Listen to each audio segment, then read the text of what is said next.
پاکستانیوں جو ٹاؤٹس کہہ رہے ہیں کہ پاکستان مالی مجبوری کے تحت ایران امریکہ جنگ میں سعودیہ کا ساتھ دینے پر مجبور ہے کیونکہ یو اے ای قرض واپس مانگ رہا ہے اور ان کے لیے ایک حقیقت ہے۔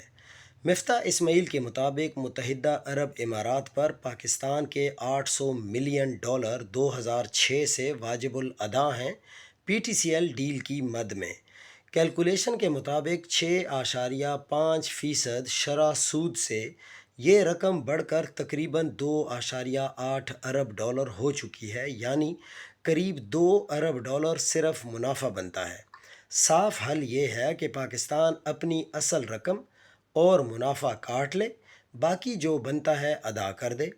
سوال یہ نہیں کہ ہم مقروض ہیں، سوال یہ ہے کہ ہم اپنی رقم کیوں نہیں لے رہے۔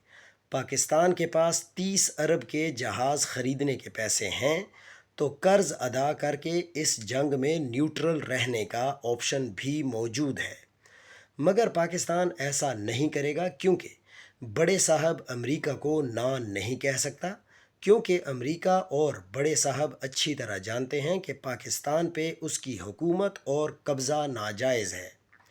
خبریں بہت ہیں اور وقت بہت کم ہے، پہلے تو مذاکرات کی سن لیں۔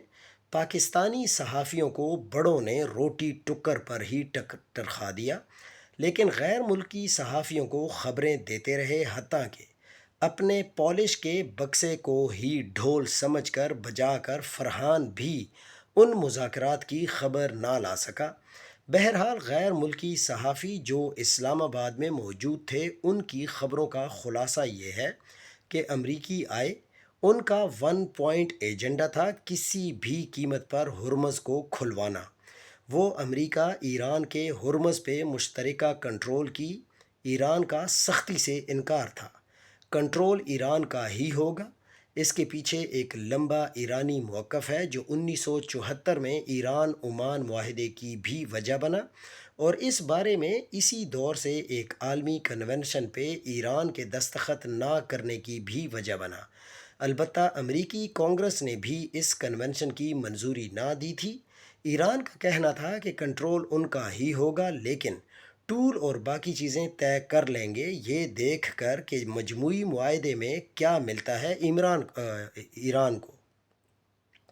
امریکہ سب مان گیا تھا۔ اسی دوران جے ڈی وینس مسلسل ٹرمپ سے رابطے میں رہا اور ایرانی قیادت چین سے رابطے میں رہا، لیکن عین وقت پہ جے ڈی وینس ہے، اس کو ٹرمپ کا یہ حکم ملا کہ ایران کو این پی ٹی کے سب حقوق سے محروم کر کے اسے اس کے فرائض کا پابند کر دو، یعنی وہ این پی ٹی کا پابند بھی ہو لیکن اس کے تحت سول مقاصد کے لیے بھی یورینیم کی افزودگی نہ کر سکے۔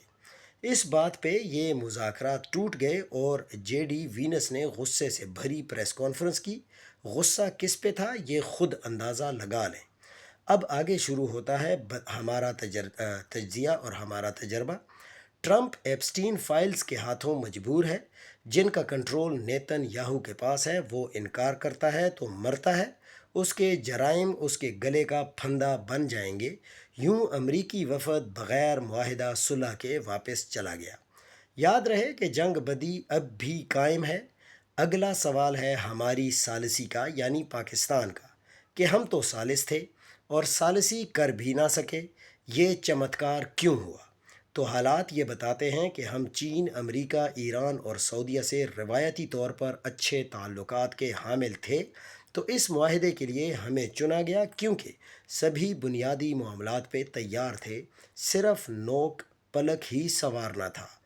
اسی وجہ سے ہمارے بڑوں نے پالشیوں کے گلے میں ڈول ڈال دیا کہ ہماری ثالثی کا ڈھول بجاؤ، اب بس ہماری ہی ہاں اور نہ میں دنیا کے فیصلے ہوں گے۔ دیکھا نہیں کہ تیسری عالمی جنگ سے ہم نے دنیا کو روک دیا۔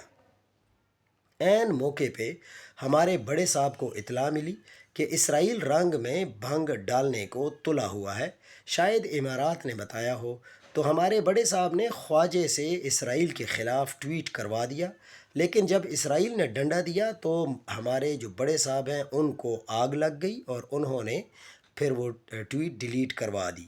جس طرح ٹرمپ صہیونی لابی کا کاڑا ہے، اسی طرح ہمارے بڑے صاحبان اپنے جرائم کی وجہ سے صہیونی لابی کے کانے ہیں۔